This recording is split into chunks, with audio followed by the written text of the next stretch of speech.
본 방송에서 제공하는 투자 정보는 투자 판단에 대한 조언입니다. 방송에서 제공하는 주식의 가치, 가격 상승 및 하락에 대해서는 방송사에서 보장하지 않습니다. 실시간 정보 브리핑입니다. 윤석열 대통령은 오늘 금융투자 소득세를 폐지하고 상속세 부담을 낮추겠다는 세제 개편 방침을 밝혔습니다. 윤 대통령은 이날 대통령실에서 주재한 국무회의 모두 발언에서 개인 투자자를 보호하기 위해 금융투자 소득세를 폐지하고 배당을 비롯한 적극적인 주주 환원을 유도하는 세제 인센티브도 도입하겠다고 말했습니다. 다음 소식입니다. 테슬라가 모건 스탠리의 자동차 부문 최선호주에 오르며 5%대 급등한 영향에 국내 2차 전지 종목 주가가 일제히 강세를 보입니다. 조너스는 테슬라가 지난 2분기에 대규모 구조조정을 통해 향후 긍정적인 현금 흐름을 창출할 수 있는 수준으로 손익 분기점을 낮췄으며 자동차 부문의 자원과 기술, 인력, 자본을 공격적으로 재배치했다고 판단했습니다. 세 번째 소식입니다. 삼성 SDI가 올해 2분기 매출액 4조 4,501억 원, 영업이익 2,802억 원을 기록했다고 밝혔습니다. 매출은 지난해 같은 기간보다 24%, 영업이익은 같은 기간 38% 감소했습니다. 마지막 소식입니다. SK하이닉스가 세계 최고 수준의 성능이 구현된 차세대 그래픽 메모리 제품인 GDDR7을 공개했습니다. 그래픽을 처리하는 데 특화된 GDDR은 최근 그래픽을 넘어 인공지능, 고성능 컴퓨팅 분야에서도 활용 범위가 넓어지는 추세입니다. 한편 오늘 SK하이닉스의 주가는 약세를 보이는데 반등을 확인한 후 접근하는 것이 좋겠습니다.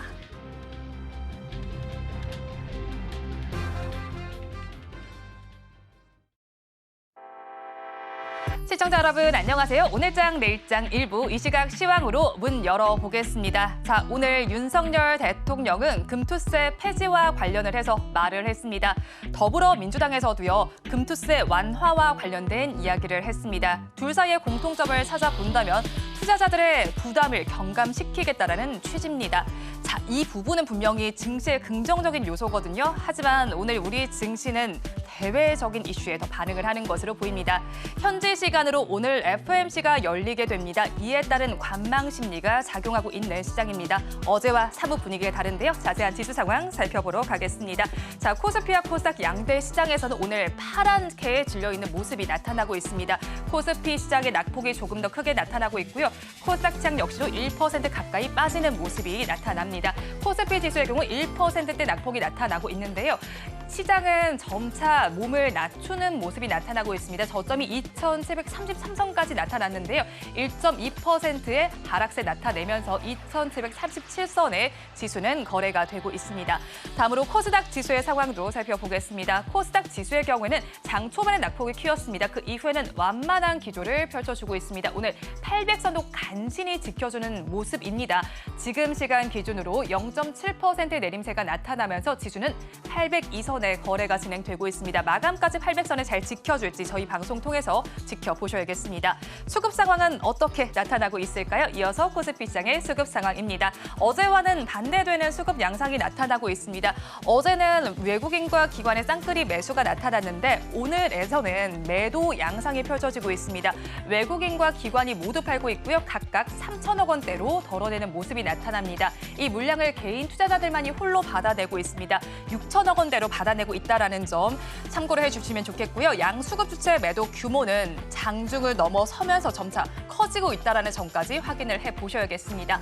다음으로 코스닥 시장으로 넘어가 보겠습니다. 자, 코스닥 시장에서는 기관과 개인의 쌍끌이 매수가 나오는 가운데 외국인 투자자들이 홀로 팔고 있습니다. 자, 기관 투자자의 경우에는 오늘까지 6거래일 연속 매수 양상을 펼쳐줍니다. 장 초반에 매도를 했었거든요. 하지만 매수로 전환됐다는 점 참고를 해보시면 좋겠고요. 개인 투자자들 1,440억 원의 매수세가 나타납니다. 반면에 외국인 투자자들 1,410억 원을 덜어냅니다. 선물 시장까지 좀 살펴보겠습니다. 외국인 투자자들이 어제 이 시간에 제가 브리핑을 할 때까지만 해도 매수 포지션을 취하고 있었습니다만 장 마감 10분 정도를 앞두고 매도로 전환이 됐습니다. 그에 따라서 오늘까지 3거래일 연속 매도 포지션을 취하고 있습니다. 이어서 시가총액 상위 종목들은 어떤 분위기 보이고 있을까요? 코스피 시장을 먼저 살펴보겠습니다. 자, 어제는 분명히 제가 여기에서 시작해서 13위까지 모두 빨갛게 물이 들었어야 했는데 자, 오늘 코스피 지수의 흐름은 좋지 못합니다. 힘이 굉장히 많이 빠진 모습이 나타나고 있고요. 1위부터 5위 종목 단에서는 LG에너지솔루션을 제외한 모든 종목에서 파란불이 들어와 있습니다. LG에너지솔루션의 경우는 앞서 제가 브리핑을 하실 때도 들었을 겁니다. 아무래도 테슬라의 여파로 인해서인지 오늘 1.2%의 강세 흐름 나타내고 있습니다. 모건 스탠리에서 최선호주로 꼽은 영향이 있었다라고 볼 수가 있겠고요. 33만 3,500원 선에 거래가 진행이 되고 있습니다. 반면에 2차 전지주가 이렇게 오르고 있으니까 반도체주가 빠지는 모습이 나타납니다. 최근 장에서 조금 시속 게임이 나타나고 있는데요. 오늘 조금 더 뚜렷하게 나타납니다. 대장주인 삼성전자는 1% 가까이 빠지고 있습니다. 내일은 확정 실적 발표를 앞두고 있습니다. SK하이닉스의 영업이익을 넘어설지가 관건으로 보이는데 저희 방송 통해서 체크를 해드리도록 하겠고요. SK하이닉스의 낙폭은 더 크게 나타나고 있습니다. 애플 때문이겠죠. 탈 엔비디아를 선언을 했습니다. 이에 따라서 엔비디아의 HBM을 공급하고 있는 SK하이닉스 4% 넘게 빠지고 있습니다. 추세선을 꽤 많이 이탈하고 있는 모습이 오늘 나타나고 있습니다. 121선만 간신히 지켜주고 있고요. 21선, 60일선을 모두 하회하는 모습이 나타나고 있습니다. 자, 그리고 어제장에서는 강했던 제약 바이오주에서도 약세 흐름 나타납니다. 삼성 바이오로직스 같은 경우 0.53%의 내림세가 나타나면서 93만 5천 원 선 가리키고 있고요. 어제는 좋았던 자동차주, 오늘은 빠집니다. 1.96% 내림세가 나타나면서 25만 원 선 간신히 지켜주고 있습니다. 다음으로 6위부터 10위 종목도 넘어가서 살펴보겠습니다. 6위부터 10위 종목은 모두 내림세가 나타나고 있습니다. 어제장에선 좋았던 세트리온 0.48% 빠지고 있는데요. 그래도 20만 원 선은 지켜주는 모습입니다. 기아 역시도 함께 빠집니다. 0.88% 내림세가 나타나고 있고요. KB금융 어제장에선 금융주가 좋았는데 오늘은 차익 실현 매물이 나오고 있습니다. 1.1%의 내림세가 나타나면서 89,800원 선에 거래가 진행이 되고 있습니다. 다음으로 코스닥 시장으로 넘어가서도 살펴보겠습니다. 코스닥 시장의 분위기는 코스피 시장보다 꽤 많이 견조한 모습입니다. 1위부터 5위 종목 중에서는 3천당 제약을 제외한 모든 종목에서 빨간불이 들어와 있습니다. 2차 전지주의 훈풍이 불어서인지 에코프로비엠과 에코프로 모두 빨간불이 들어와 있고요. 에코프로비엠의 경우에는 4.55%의 강세를 보여주면서 지금 구간에서는 18만 6,300원 선 지나고 있는데 장중에는 19만 원까지도 터치하는 모습이 나타났습니다. 오늘 알테오젠 여전히 견조한 모습이 나타납니다. 5%대 급등 양상 나타내주고 있고요. 31만 3,500원 선에 거래가 진행됩니다.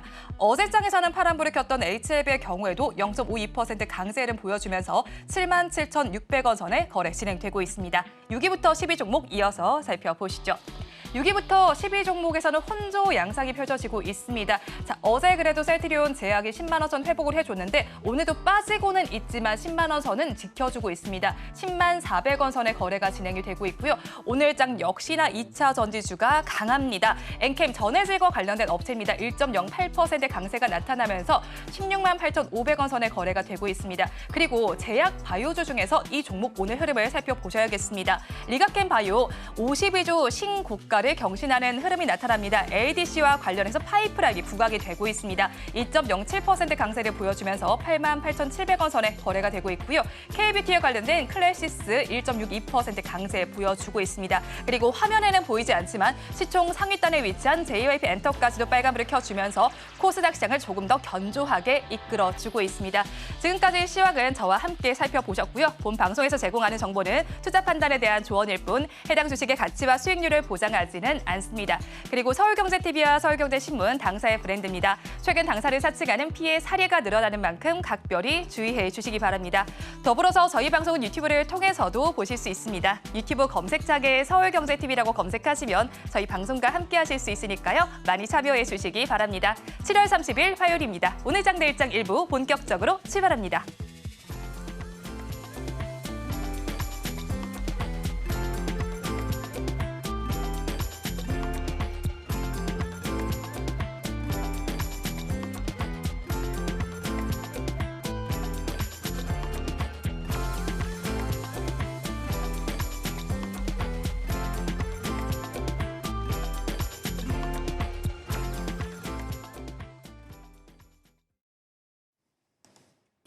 안녕하십니까. KR리서치의 김대중입니다. 이 새로운 스튜디오에서 새로운 마음으로 여러분 찾아뵙게 돼서 너무나도 기쁘고 감사드립니다.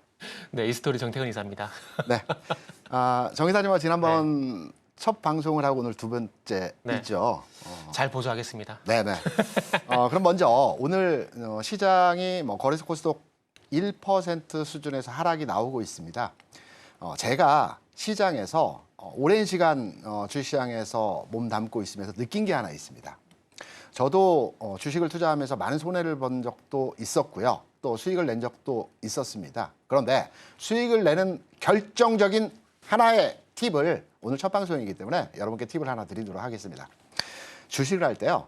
최근같이 시장이 하락한 이후에 반등을 줄 자리에서 이렇게 주저앉는 흐름이 간혹 나타납니다. 이럴 때에는 마음의 여유가 필요합니다. 마음의 여유는 어디서 찾느냐? 내가 현재 포트폴리오 측면에서 현금 비중이 어느 정도 있느냐가 마음의 여유일 것입니다. 지금 방송을 보시고 계신 시청자 여러분께서 혹여나 내 계좌에 현금이 하나도 없다. 주식만 가지고 있다라고 한다면 일부 현금화를 시켜놓고 시장을 한번 바라보시기 바랍니다. 그러면 시장이 잘 보입니다. 시장은 상승하게 되어 있습니다. 어디까지 하락하느냐에 대한 문제는 시장 주변의 상황에 의한 흐름이라고 판단할 수가 있겠죠. 그래서 오늘 여러분께 시장에 대한 전체적인 흐름을 말씀드리면서 하나의 메시지, 현금을 일부 준비하자라는 메시지를 드립니다. 그리고 제가 여러분께 또 하나 두 번째 팁을 드릴 내용은 오늘 장에서의 전체적인 한 줄 평이죠. 한 줄 평을 말씀드리면 시장은 공포의 벽을 타고 오른다는 겁니다. 무서워할 필요 없다라는 겁니다. 그래서 오늘 여러분께 소개해드릴 제가 관심을 가지고 바라보는 섹터, 엔터주, 과연 올라갈 수 있는지 이후에 엔터주에 대해서 자세하게 흐름과 종목에 대해서 설명을 드려보도록 하겠습니다. 네, 일단 저는 시장부터 좀 말씀을 드리려고 하는데 일단 엔터부터 할까요? 시장 얘기부터 할까요? 시장 해주시고 네. 제가 엔터를 한번 알겠습니다. 소개를 해드리도록 하겠습니다. 일단 김대중 대표님 시킨 대로 하도록 하겠습니다. 그 혹시 제가 카톡으로 보내드린 내용 뒤에 볼 수 있으면 좀 해주시겠어요? 중요한 건 시장이 왜 하락을 했느냐 이것도 아는 거가 중요하다고 생각을 좀 하고 있거든요. 그래서 개인적으로 이제 생각하고 있는 건 요 뒤에 나오고 있는데 트럼프 리스크라고 생각을 좀 하고 있거든요. 그러니까 코스피 같은 경우에 코스닥도 마찬가지지만은 시장의 하락의 원인이 일단 뒤에 화면에 나오는 요거라고 지금 현재 생각을 하고 있어요. 일단 7월 17일 날 기사를 보셨는지 모르겠지만 트럼프가 굳이 대만에 이제 방위비 청구서 얘기를 했거든요. 지금 화면에 나올 건데 요 얘기를 하게 되면서 TSMC가 3% 하락을 했고요. 그 영향을 받게 되면서 삼성전자, 하이닉스, IT가 무너지게 되고 외국인 매도가 나오게 되면서 시장이 좀 무너진 부분들이 있습니다.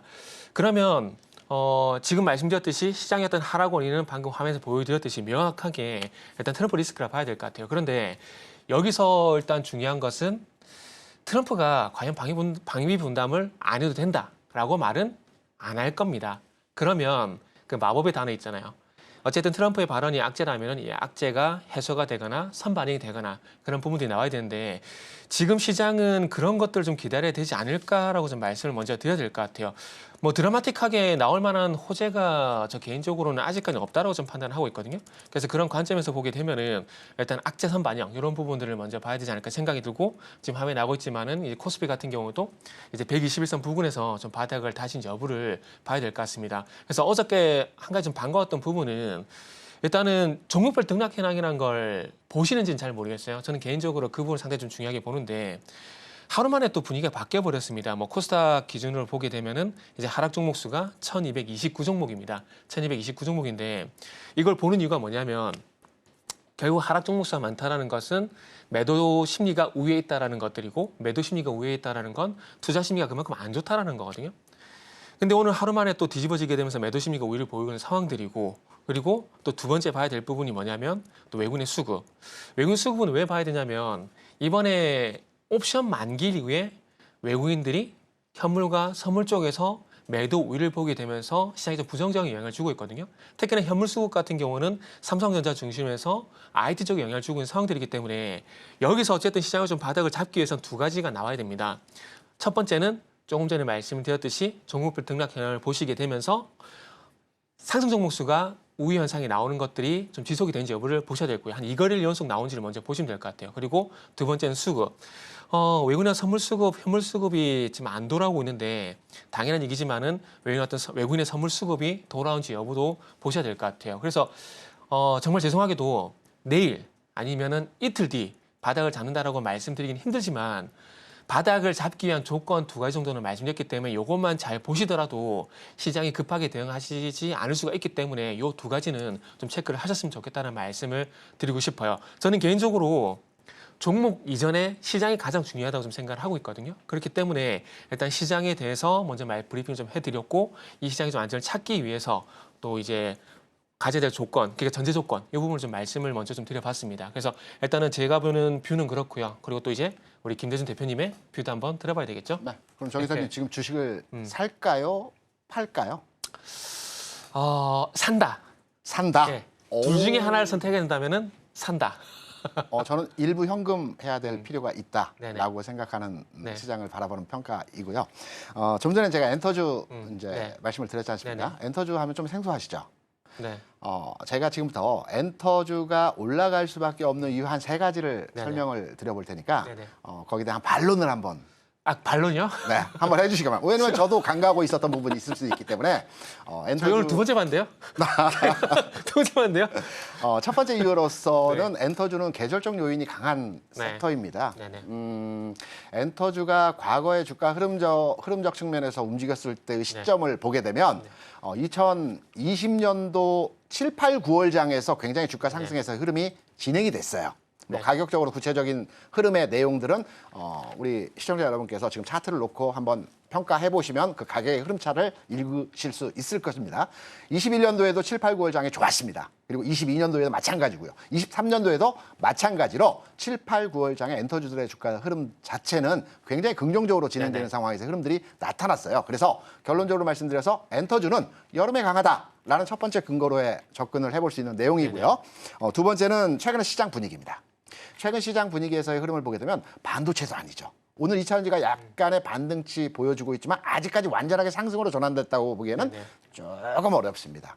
반면에 최근의 주가 움직임에서 시장 강세 현상에 진행되는 종목들은 뭐 조선주는 이미 주가 상승에서 흐름이 진행됐고요. 네네. 여기에 건설주도 일부 올라가고 있는 현상들 보여주고 있죠. 네네. 게임주도 이미 바닥권에서 흐름의 개선이 나타나고 있는 현상에서의 모습이 진행되고 있어요. 이게 무슨 말이냐?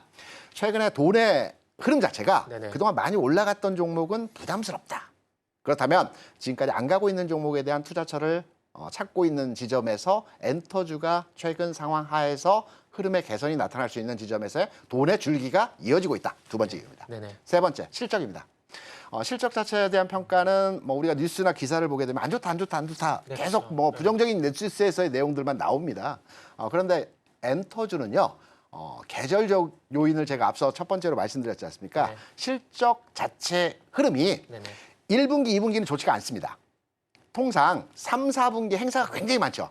여름에 행사 많고요. 네네. 겨울에 연말에 행사들이 많습니다. 그래서 엔터줄의 실적 자체는 3, 4분기에 집중화되는 현상들을 보여줍니다. 그래서 당연히 1, 2분기 실적이 안 좋을 수밖에 없는 겁니다. 네네. 다행스러운 것은 1분기 대비해서 2분기 실적치의 개선치가 조금 나타나는 현상들을 보여주고 있어요. 그래서 이 3가지의 논리에 의해서 네. 엔터주 지금부터 봐야 된다라는 관점으로 저는 접근하고 있어요. 반론 주시죠.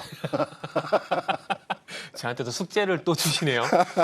사실 저도 엔터 같은 경우는 어느 그룹 좋아하세요? 저는 뉴진스를 좋아하는데 저는 아이유인데요. 비상장이죠. 카카오 네. 아. 엔터의 네. 저기 전 요새 가입합니다. 뉴진스 노래밖에 안 들어가지고 그래서 일단은 엔터주에 관심이 없는 건 아닙니다. 없는 건 아니고 엔터주 같은 경우는 결국 이제 앨범 판매량을 볼 수밖에 없는 상황이라고 봅니다. 결국 엔터주였던 실적의 가장 큰 부분을 차지하는 게 그 앨범 판매량을 생각을 하고 있거든요. 그래서 최근에 아티스트들이 많이 복귀를 하게 되면서 일단은 긍정적인 부분이 분명히 있다고 봅니다. 아티스트들이 아무래도 복귀를 많이 하게 된다라면은 그와 관련돼 가지고 일단은 저희 때 같은 경우 90년대 같은 경우는 밀리언셀러라 그래가지고 100만 장 파는 게 되게 어려웠거든요. 근데 요즘은 100만 장 넘게 파는 게 사실 수두룩하더라고요. 첫 번째 백만장이 김건모의 잘못된 만남이었습니다. 서태지 아니었나요? 이전이었죠, 김건모 씨가. 그런가요? 그런가요? 일단은 대표님 데이터가 더 정확한 걸로 말씀을 드리고요.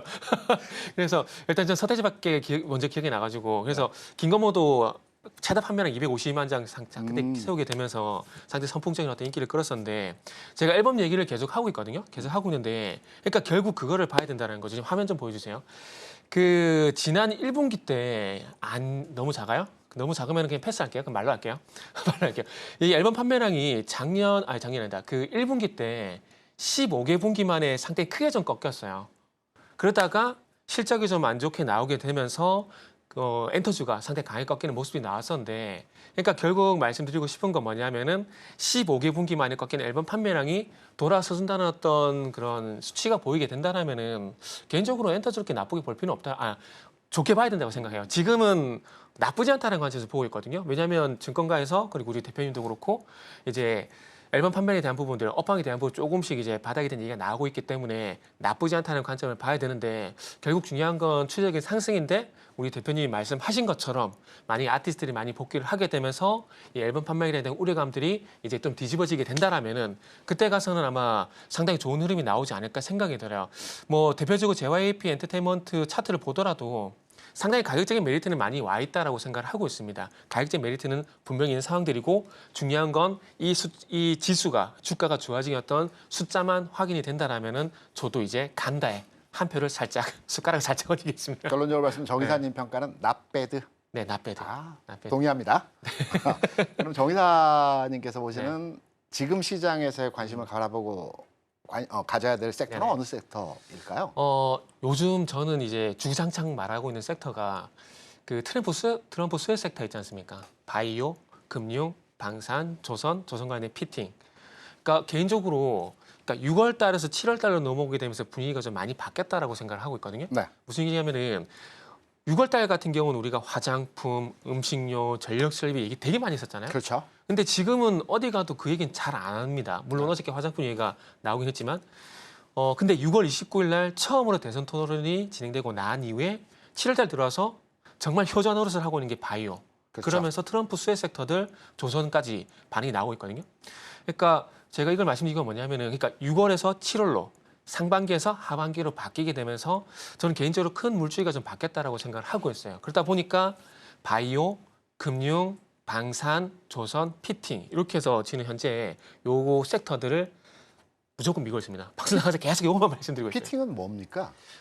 피팅은 이게 그 관이음새, 그러니까 성강밴드, 태광 이런 것들요. 그렇군요. 억지로 끼워 맞춘 섹터들인 것 같은데. 티 났나요? 티 났나요? 아무튼 그 들켜버렸네요. 트럼프 관련 수혜가 예상되는 섹터들에 대해서 관심을 갖고 네네. 있다라고 이제 말씀하신 것 같고, 제가 이제 시장 얘기 앞서 잠깐 말씀드렸고 시장에 대한 한 번 더 체크해서 말씀드릴 부분이 뭐냐면, 네. 우리가 이제 시장에 대해서 오늘 공포스러운 상황에서의 흐름들로 평가를 하고 있어요. 네네. 그런데 하나 과거의 통계적 흐름을 통해서 앞으로의 시장에 대한 예측을 해볼 수 있는 내용을 하나 말씀을 드리게 되면 지난 2000년 이후에 6번의 미국 대선이 있었습니다. 네네. 11월에 각각 있었죠. 네네. 그런데 대선 이후의 주가 상황은 다 좋았습니다. 네, 맞습니다. 대선 이전의 상황은 네네. 뭐 오를 때도 있었고 내릴 때도 있었지만 대선이 끝나고 나서 주가 지수의 상황은 대선 이전의 고점을 다 돌파했어요. 다. 네네. 그렇기 때문에 우리가 결론적으로 시장에 대한 평가 기준을 판단해서 접근을 해본다면 11월 이후에는 시장이 좋아지겠구나. 어디까지 빠질지는 좀 더 지켜보면서 흐름의 상황을 판단해야 되겠지만 네. 결과치를 두고 100일 뒤에는 시장이 좋아지겠구나. 이렇게 마음가짐을 가지고 시장을 대한다면 훨씬 더 편안한 네네. 뭐 현금 가지고 있는 것도 편안하겠지만 훨씬 더 편안한 마음가짐으로 주식 투자를 할 수가 있기 때문에 오히려 마음이 편안하면 주식도 수익이 날 수 있다라고 보고 있어요. 그래서 제가 보는 관점에서의 섹터는 엔터주 봐야 된다.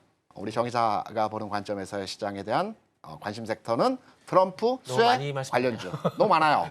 딱 하나만 찍어서 주는 게 제일 좋은 거죠. 근데 그 하나만 찍어달라는 얘기를 많이 듣는데 네. 제가 어디서도 하나를 찍지 못하고 있습니다. 다 좋게 보고 있어가지고요. 근데 요즘은 조선주를 밀고 있기 때문에 조선이라고 말씀드릴게요. 전 조선에 대해서 반대하는데 네. 저는 하나만 찍으라면 바이오를 찍을 것 같아요. 그러니까 2018년도에 트럼프 행정부 시절에 네. 가장 강했던 건 바이시밀레의 셀트리온이었거든요. 네네, 그렇죠. 굉장히 강했어요. 네. 마찬가지로 최근에 2017년도. 그 17, 8에서 네, 그렇죠. 강했습니다. 지금도 마찬가지로 셀트리온의 주가 흐름이 어제, 그제 뭐 이렇게 긍정적으로 진행되고 있는데 네네. 저는 셀트리온의 주가가 앞으로 뭐 트럼프 쇠주라고 한다라면 긍정적으로 진행되는 상황에서의 흐름들이 나타날 것 같다. 이렇게 저는 셀트리온의 이제 수혜를 보는 바이넥스. 좋아합니다. 아, 네, 그렇군요. 네. 참고 삼아 말씀드린 겁니다. 참고 삼아. 네네. 그럴 수 있습니다. 그러면 이제 관심 섹터에 대해서 우리가 한번 점검을 해봤고요. 네네. 그럼 어떤 부분에 대해서 한번 오늘 시장과 흐름에 대해서 한번 얘기를 나눠볼까요? 일단은 오늘 제가 픽을 한 섹터는 반도체거든요. 아, 지금 어찌 보면은 개인 투자자분들의 어떤 고통을 가장 심하게 주고 있는 섹터가 이제 반도체를 봐야 되는데 그러다 보니까 반도체에 대한 얘기를 그러니까 중요하죠. 요즘은 어디 가나 이렇게 다 요청을 하셔가지고 네네. 반도체 얘기를 안 할 수가 없는 것 같아요.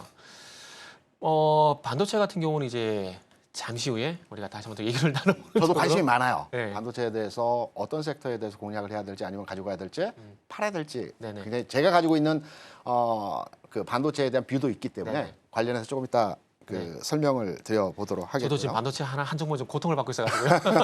저도 네. 그러면 캐스터 분께서 시장에 대한 전체적인 얘기들 한번 듣고 와서 네네. 흐름에 대해서 다시 한번 얘기해 보도록 네. 하겠습니다.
네, 이 시각 학섹터 짚어드립니다. 은혜로운 섹터 장은희입니다.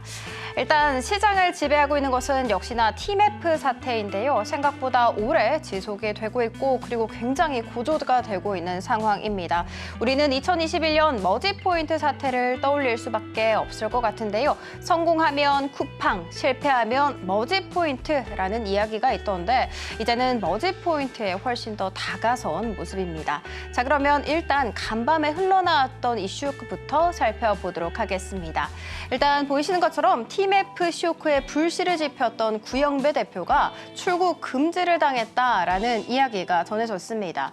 일단 구영배 대표 같은 경우에는 G마켓의 창업자로 잘 알려져 있죠. G마켓을 잘 성공을 시킨 다음에 나스닥 시장에 상장을 시켰고요. 그 다음에 이베이에 매각을 하면서 큰 돈을 번 것으로 나타났습니다. 이랬던 구 대표가 조금 더 욕심을 부린 게 아닌가라는 생각이 드는데요. 큐익스프레스 이야기입니다. 큐익스프레스를 나스닥에 상장을 하고자 했는데 그 시점이 바로 5월로 목표를 잡고 있었습니다. 사실상 이 나스닥에 상장을 하기 위해서는 몸집 부풀리기를 할 수밖에 없습니다. 몸집 부풀리기를 하기 위해서 큐텐그룹은 보이시는 것처럼 여러 가지 플랫폼을 인수했는데요. 한번 보도록 하겠습니다. 티몬과 위메프, 인터파크 쇼핑, 그리고 AK몰, 마지막으로 위시까지 들 수가 있습니다. 여기서 문제는 어떤 것이었냐 살펴봤더니 일단 티몬과 위메프 같은 경우에는 완전 자본 잠식 상태였고요. 그리고 인터파크 쇼핑 역시도 적자를 면치 못하는 상황이었습니다. 그리고 또 살펴볼 것이 티몬과 위메프를 인수할 때 들었던 돈은 0원이었습니다. 왜냐하면 이 주식 교환 방식을 선택했기 때문입니다. 그렇지만 여기에서도 문제가 됐던 것은 바로 미국 기업이었던 이 위시를 인수하는 과정에 있어서 무려 2,300억 원이 필요했는데요. 2,300억 원 어디서 났을까 살펴봤더니 아무래도 정황상 티몬과 위메프의 자금을 쓴 것이 아니냐라는 의심이 계속해서 커지고 있는 상황입니다. 자, 그러면 이런 상황 속에서 정산 지연 사태가 고조되고 있는 티몬과 위메프, 어제 기업 회생 신청을 했다라는 이야기를 전해줬습니다. 일단 여기에서 말하는 기업 회생이라는 것은 빚의 일부는 갚게 하고 그리고 빚의 일부는 탕감을 시켜주는 제도다라고 생각을 해주시면 되는데요. 아무래도 사실상 탕감을 시켜주기 때문에 채권자들 입장에서는 일부의 돈을 받지 못할 수밖에 없습니다. 그러니까 큰 피해를 볼 수가 있는 것이죠. 자, 그러면 여기에서 기업 회생에 들어가기 위해서는 당연히 피해를 받을 수밖에 없는 채권자들의 동의를 얻어야 하겠죠. 자, 그러면 우리는 생각할 수 있는 게 아니 그러면 동의를 하지 않으면 되잖아 생각을 하실 수가 있잖아요. 그런데 동의를 또 안 할 수도 없는 상황이라고 합니다. 동의를 하지 않아서 만약에 기업 회생조차도 못 들어가게 된다면 파산에 이를 수도 있는데요. 만약에 파산에 이르게 된다라고 한다면 채권자들은 완전히 돈을 못 받는 상황에 이를 수도 있기 때문입니다. 채권자들의 입장에서는 돈을 덜 받냐 아니면 돈을 아예 받지 못하냐 이 울며 겨자 먹기로 이 두 개 중에 선택을 해야 하는 안타까운 흐름이 지금 계속해서 지속이 되고 있습니다. 참고로 현재 6월에서 7월 미정산 금액까지 합하게 된다면 1조 원에 이른다라는 거 알려드리도록 하겠습니다. 이 같은 상황 속에서 극명하게 지금 피해주 그리고 또 수혜주로 나뉘고 있는 상황인데요. 일단 수혜주부터 짚어보도록 하겠습니다. KCTC와 동방 같은 경우에는 대표적인 쿠팡 관련 종목으로 엮이죠. 오늘 KCTC가 가장 강한 상승 탄력을 이어가고 있고요. 그리고 피해주도 한번 살펴보도록 하겠습니다. 여행 관련주 직격탄을 맞을 수밖에 없잖아요. 오늘 하나투어가 가장 급락세를 보여주고 있습니다. 그리고 전자결제 관련 종목들 역시도 오늘 낙폭이 굉장히 심한 상황입니다. 왜냐하면 최근에 금융감독원에서 만약에 결제를 한 거 취소를 거부하게 된다면 이것은 엄격한 위법 행위다라고 하면서 피지사들이 계속해서 결제 취소에 나서주면서 손실을 보고 있는 상황이라고 합니다. 이 같은 소식 속에 오늘 NHN KCP 그리고 KG 이니시스 이 두 종목 모두 다 약세를 면치 못하고 있는 상황입니다. 자, 이렇게 이슈 한번 살펴봤고요. 다음 이슈로 짚어보도록 하겠습니다. 다음 이슈는 바로 제약바이오 쪽입니다. 보이시는 것처럼 오늘 증권가에서 굉장히 긍정적인 리포트가 나왔습니다. 어떤 리포트냐 살펴봤더니 제약바이오 업종 재평가 시기가 도래가 됐고 그리고 분위기 반전을 모색하고 있다라는 이야기였습니다. 그렇다면 왜 이렇게 재평가 시기가 도래가 됐냐 살펴보도록 할게요. 일단 지금까지 그러니까 상반기까지는 개별 종목 장세가 펼쳐지는 상황이었잖아요. 그런데 이제는 그리고 또 요즘 들어서는 삼성 바이오로직스를 중심으로 해서 대형주들이 꾸준히 우상향을 하면서 탄탄히 뒷받침이 되고 있는 상황입니다. 자, 이런 상황 속에서 사실 금리나 기대감이라는 이런 매크로적인 굉장히 우호적인 상황도 펼쳐지고 있는 데다가 그리고 한 번 더 더해서 개별 기업 펀더멘털도 개선이 되고 있는 상황이죠. 굉장히 우호적이다라고 느끼실 것 같습니다. 그리고 과거로 살펴를 봤을 때 코스닥 시가총액 10개 종목이 전체 코스피 시총에서 그러니까 전체 시가총액에서 무려 70%를 차지를 하고 있었다고 합니다. 굉장히 종목 쏠림이 많이 일어났구나라는 생각이 드실 것 같습니다. 네, 그런데 이 같은 상황 속에서 이제 증권가의 리포트에 의하면 앞으로 이 쏠림 현상은 많이 완화가 될 것이고 그리고 이 중소형단에서 매력적으로 부각받고 있는 종목들이 분명히 있을 것이다 라고 이야기 나왔습니다.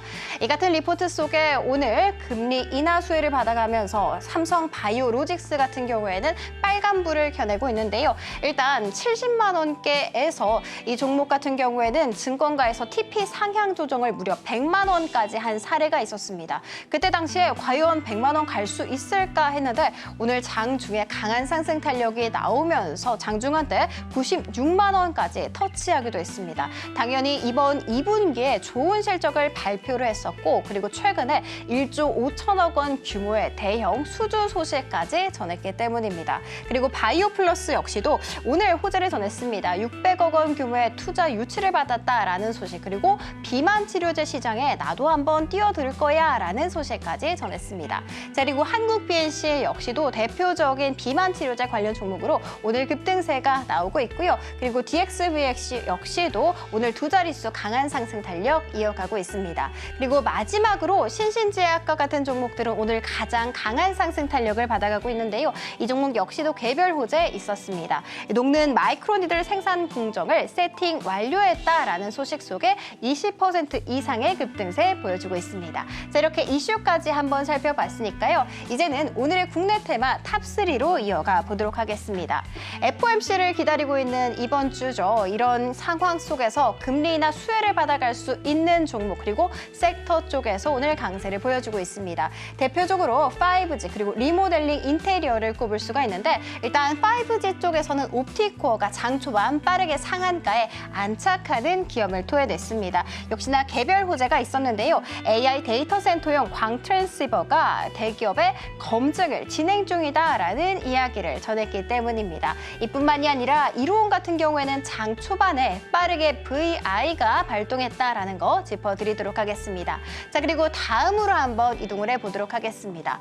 다음은 리모델링과 인테리어 쪽인데요. 사실상 금리 인하에 나서게 되면 그동안 메마르고 있었던 아파트 거래량, 부동산 거래량이 활발하게 증가를 할 수가 있잖아요. 그러면 또 이사를 가게 되면 리모델링, 인테리어 할 수 있죠. 그리고 이 수혜를 받아갈 수 있게끔 됩니다. 오늘 장중에 오하이맨 컴퍼니가 가장 강한 상승 탄력이 나오고 있는데요. 이 기업 같은 경우에는 최근에 항공 시뮬레이터 전문 회사를 인수했다라는 소식도 전했다는 거 참고해 주시면 좋을 것 같습니다. 반면에 하락 쪽으로 이름을 잡고 있는 쪽이 있으니 바로 반도체입니다. 간밤에 애플이 애플 인텔리전스라는 이 AI 시스템을 구축하는 데 있어서 이제는 엔비디아와 손을 잡지 않고 구글과 한번 손을 잡아보겠다라는 뉘앙스를 풍겼죠. 그러면서 엔비디아가 1% 넘는 약세를 면치 못하는 상황이 발생이 됐는데 사실 현재 엔비디아 같은 경우에는 AI 칩 전체 시장에서 무려 80%를 차지하고 있습니다. 사실상 독점적인 위치다라고 해도 과언이 아닐 정도인데요. 그래서 이 칩을 받아 써야 하는 기업들의 입장에서는 사실상 울상일 수밖에 없습니다. 값을 비싸게 치르고 나서 사야 하거나 아니면 오래 기다려야 한다 이런 단점을 꼽을 수가 있겠죠. 이런 상황 속에서 이제는 빅테크들이 엔비디아를 대안할 수 있는, 대체할 수 있는 기업들을 찾기 시작했다라고 해석을 해볼 수 있을 것 같습니다. 이렇게 엔비디아의 독점적인 위치가 흔들리고 약세를 보이게 된다면 SK하이닉스는 마치 송두리째 흔들리는 느낌을 가져가고 있습니다. 지금 현재 4%대까지 급락세를 면치 못하는 상황이 이어지고 있고요. 그리고 SK하이닉스의 TC본더를 공급하고 있는 한미반도체 역시도 장중 최대로 8% 넘는 약세를 보여주기도 했습니다. 역시나 당연히 삼성전자 역시도 1%대 약세를 보여주고 있습니다. 자, 그러면 잠시 후에 SK하이닉스의 향방은 어디로 갈 수 있을지 전문가님 통해서 조금 더 자세하게 다뤄보도록 하겠습니다. 지금까지 은혜로운 섹터 장은이었습니다.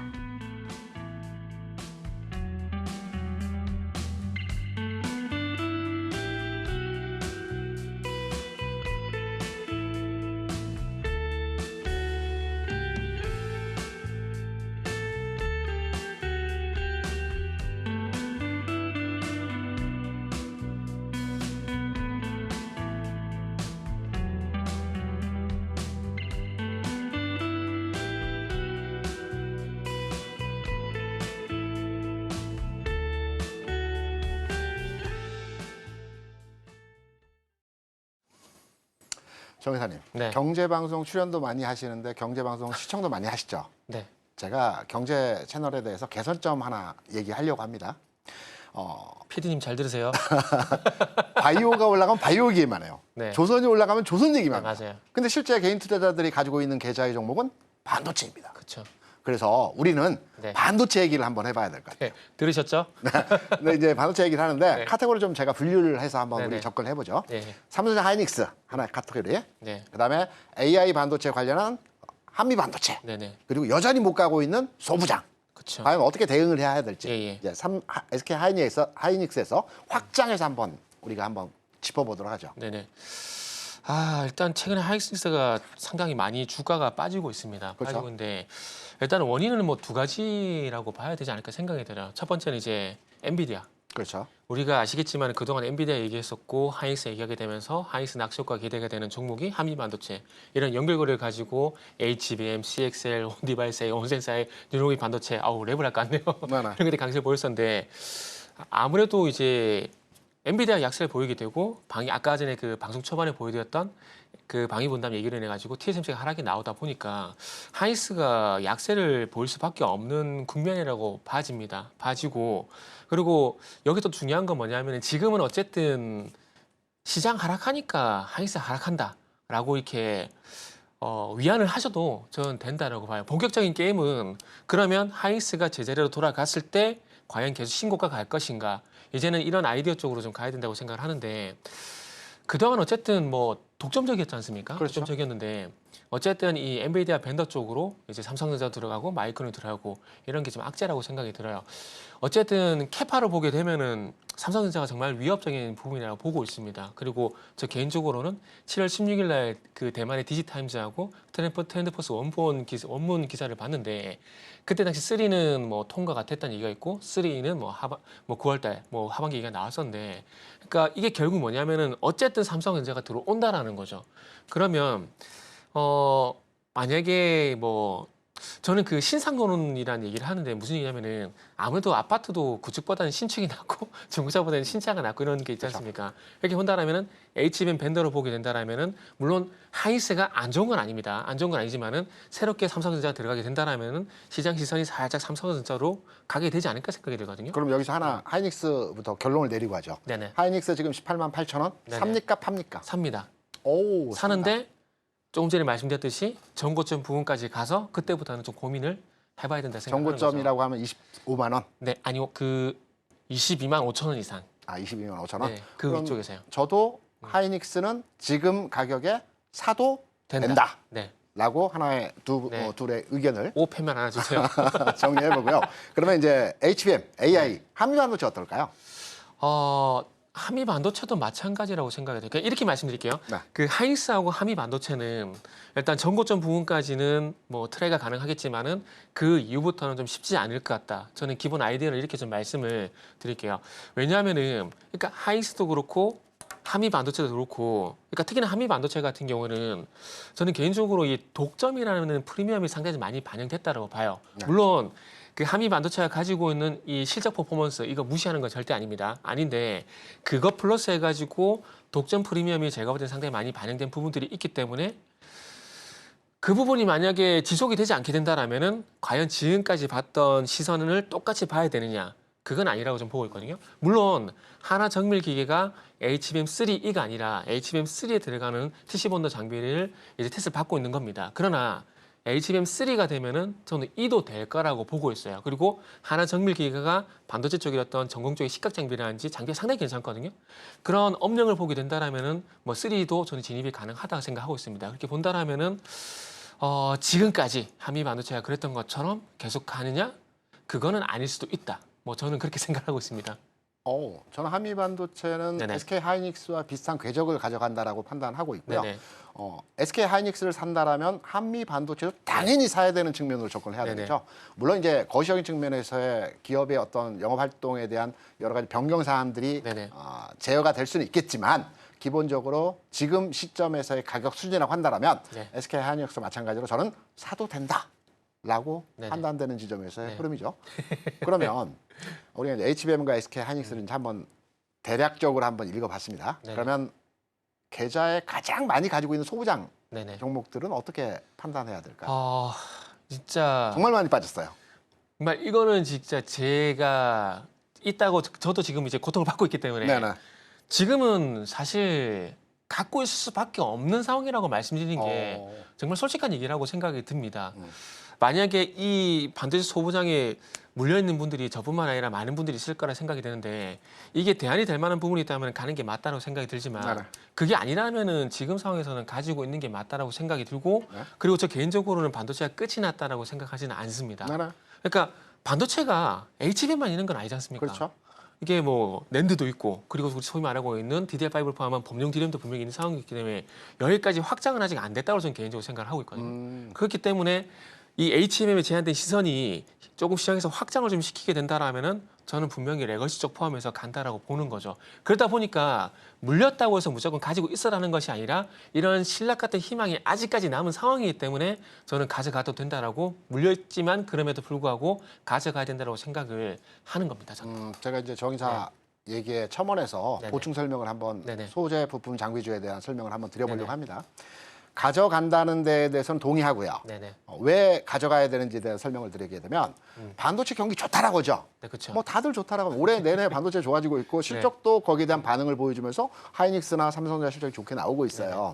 결론점은 우리가 가지고 있어요. 그럼 소재주들 왜 못 가느냐라고 판단해 보게 되면 통상적으로 지난해 반도체 회사의 삼성전자 하이닉스 뭐 기사들 많이 열람해 보게 되면 네. 재고가 많이 쌓였다. 네. 수요보다도 재고가 많다. 네네. 라는 기사들 엄청나게 많이 많죠. 봤을 겁니다. 그래서 재고가 많기 때문에 여기 재고를 축소하는 삼성전자 여러 가지 정책적 방향들이 있었죠. 네네.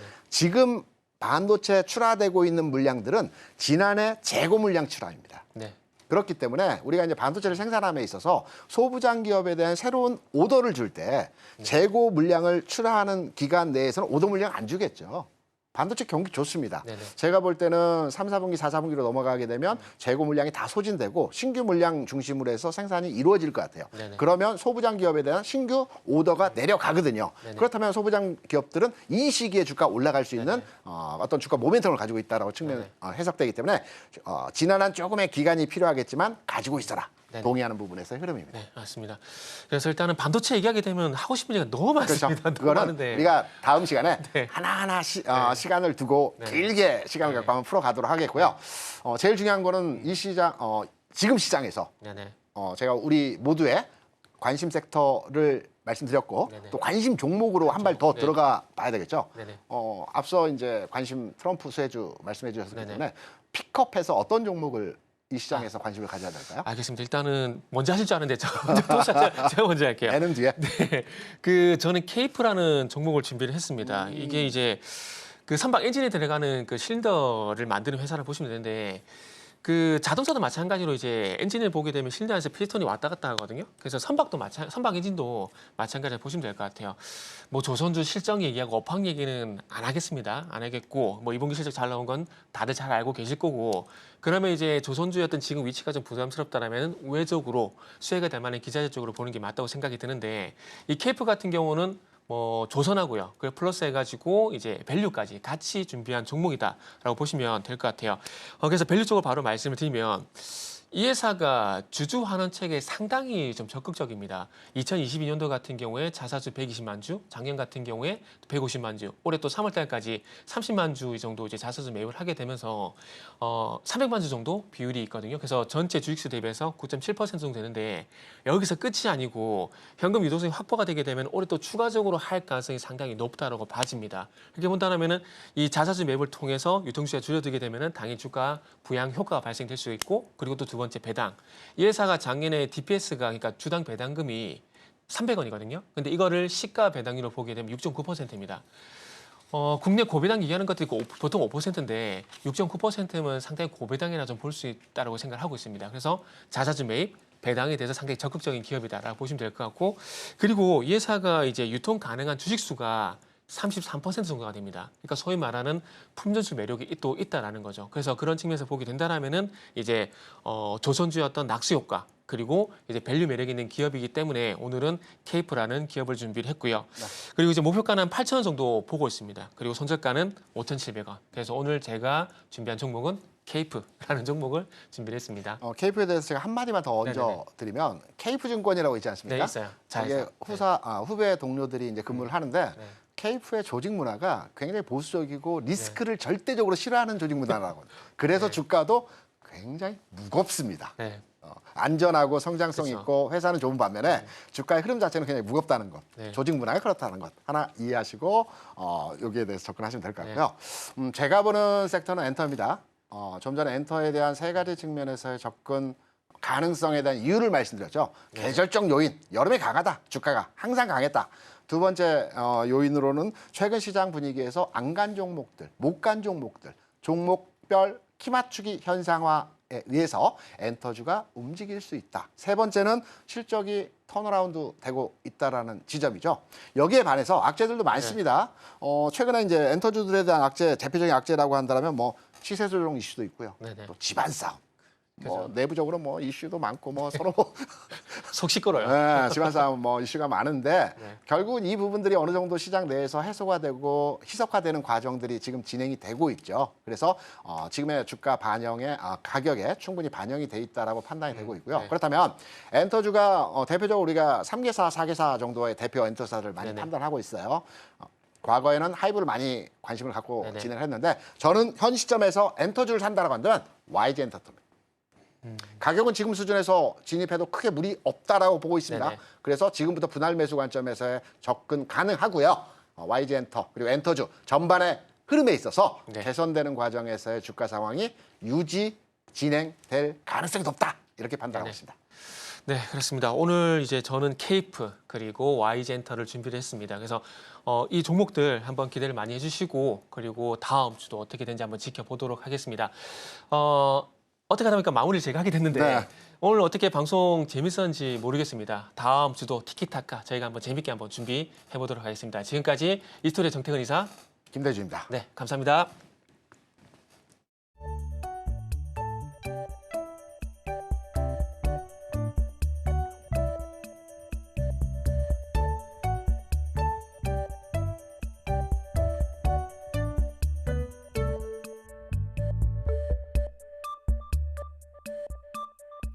오늘장 내일장 1부에서 준비한 순서는 여기까지입니다. 저희는 잠시 후 2부로 돌아오겠습니다.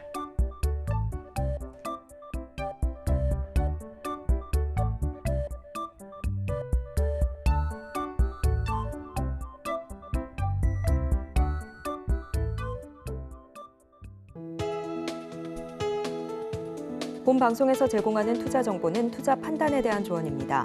방송에서 제공하는 주식의 가치, 가격 상승 및 하락에 대해서는 방송사에서 보장하지 않습니다.